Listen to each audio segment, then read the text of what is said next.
नमस्ते भारत. आपण बघत आहात WH न्यूज. मी विजय खोजे. सध्या मी नागपूरच्या विधान भवनमध्ये आहो आणि आज जो आहे हिवाळी अधिवेशनाचा पहिला दिवस आहे. पहिल्याच दिवशी कामकाज सुरू झालं आणि विधानसभा कामकाज पहिल्याच दिवशी पुरवणी मागण्यावर चर्चा करण्यात आली.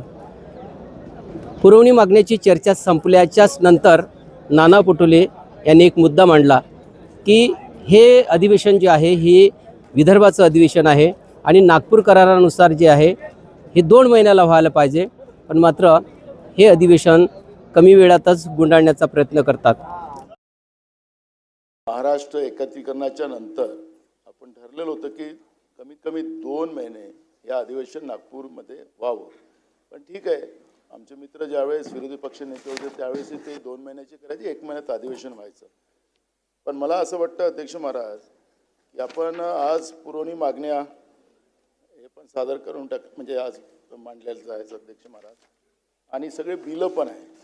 अध्यक्ष महाराज, सरकारला एवढी घाई काय इथून पळून जायची? आपलं मी एक पेपरला बातमी वाचली होती की आचारसंहिता लागतील, हे लागतील.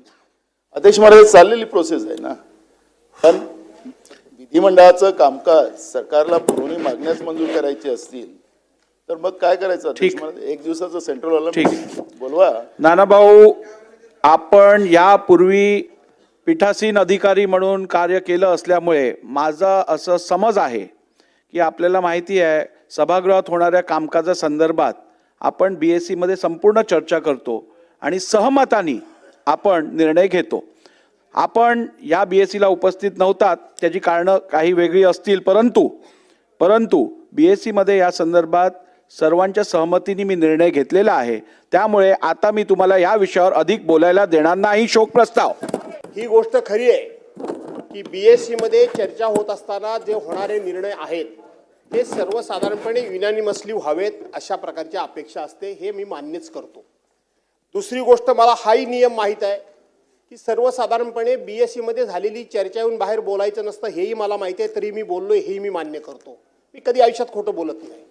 पण अध्यक्ष महोदय, आपण असा मेसेज आमच्या समोर पाठवताय. सन्मान्य सदस्य नानाभाऊ पटोले यांनी जो मुद्दा उपस्थित केला की हे अधिवेशन विदर्भाचा असल्यामुळे विदर्भ करारानुसार व्हायला पाहिजे, हा त्यांचा प्रमुख मुद्दा.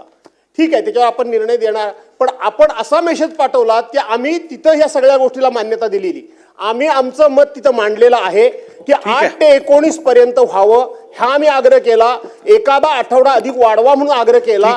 निर्णय झाला इथपर्यंत ठीक आहे, परंतु तुम्ही आमच्याबद्दल संशयाचं वातावरण निर्माण करू नये असं मला म्हणायचं आहे. अध्यक्ष महोदय, आमचे मित्र नाना भाऊ हे पीठासीन अधिकारी होते. ते असं म्हणतात घाईघाईने तुम्ही पुरवणी मागण्या टाकताय, घाईघाईने तुम्ही अध्यादेश टाकताय, घाईघाईने तुम्ही विधेयकं टाकतायत. पीठासीन अधिकारी म्हणून त्यांना हे नक्की माहिती आहे की अधिवेशनाच्या पहिल्या दिवशीच आपण नेहमी पुरवणी मागण्या दाखवतो, चर्चा नंतर होते.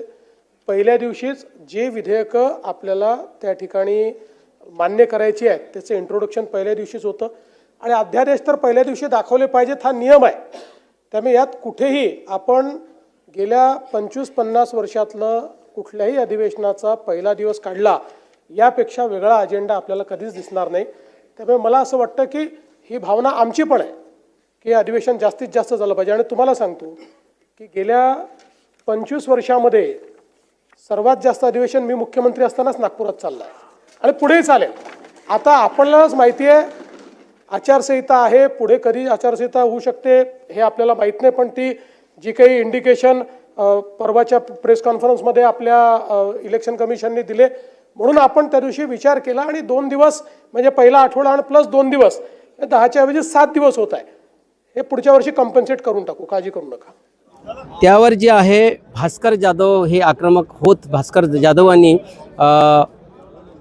नाना पटोले यांची बाजू घेत त्यांनी असं म्हटलं की नक्कीच हे अधिवेशन जे आहे 2 महिन्याचं व्हायला पाहिजे. अधिवेशन विदर्भाचं असल्यामुळे विदर्भाचे प्रश्न जे आहे ते अत्यंत महत्त्वाचे आहे असंच नानाभाऊंनी म्हटलं. यावर जे आहे मुख्यमंत्री यांनी सुद्धा ते बोलले की नानाभाऊ, जेव्हा तुम्ही अध्यक्ष होता त्यावेळेस तुम्हाला कामकाज कसं चालायचं हे सुद्धा माहीत आहे आणि अध्यक्ष राहुल नार्वेकरांनी सुद्धा तोच मुद्दा नाना पटोले यांनी सांगितला. तर यावर आम्ही विचार करू पुढच्या वर्षी असं मुख्यमंत्री म्हणाले. एकंदरीतच सांगायचं जर झालं तर खरोखरच जे आहे नागपूरमध्ये जे अधिवेशन होत आहे ते हिवाळी अधिवेशन आहे. यावर विदर्भाच्या प्रश्नावर चर्चा व्हायला पाहिजे, पण विदर्भाचे प्रश्न बाजूला पडतात आणि इतर म्हणजे विषय यावर घेतल्या जाते. तर नागपूर करारानुसार जे 2 महिन्याचं जे हे अधिवेशन या ठिकाणी व्हायला पाहिजे. जेव्हापासून अधिवेशनाची सुरुवात झाली तेव्हापासून 2 महिने एकही वर्ष हे अधिवेशन झालेलं नाही. 2 आठवडे, 1 आठवड्यात, 4 दिवस, 5 दिवस असंच हे अधिवेशन चाललं आहे. आणि याही वर्षी जे आहे फक्त 7 दिवसाचं हे अधिवेशन आहे. 8 तारखेला हे अधिवेशन सुरू झालं आणि 14 तारखेला हे अधिवेशन गुंडाळल्या जाईल. पण मात्र नक्कीच या अधिवेशनामध्ये शेतकऱ्यांचे प्रश्न असो, कामगारांचे प्रश्न असो, मजुरांचे प्रश्न असो, युवकांचे प्रश्न असो, अशा अनेक प्रश्नावर जे आहे चर्चा होणे अत्यंत गरजेचे आहे. पण आता नक्कीच आजचा दिवस शांततेत पार पडला.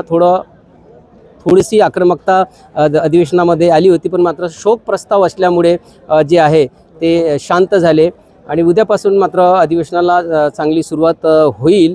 तर नक्कीच आशा आहे की अधिवेशनातून काही ना काही विदर्भाला सुद्धा मिळेल.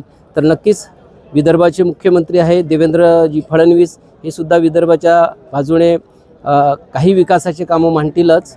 आणि नानाभाऊ पटोलेची जी मागणी आहे 2 महिन्याचं जे अधिवेशन हे झालं पाहिजे, त्यावर सुद्धा म्हणजे मुख्यमंत्र्यांनी गंभीरतेने घेऊन याला 2 महिन्याचे करण्याचे जे म्हणजे विचार केला पाहिजे एकंदरीतच. तर नक्कीच बघूया आता. आम्ही WH न्यूजला जे आहे रोजचं कामकाज आम्ही तुम्हाला सांगत राहू. पण नक्कीच तुम्ही WH न्यूजला लाईक आणि सबस्क्राईब अवश्य करा. धन्यवाद. नमस्कार.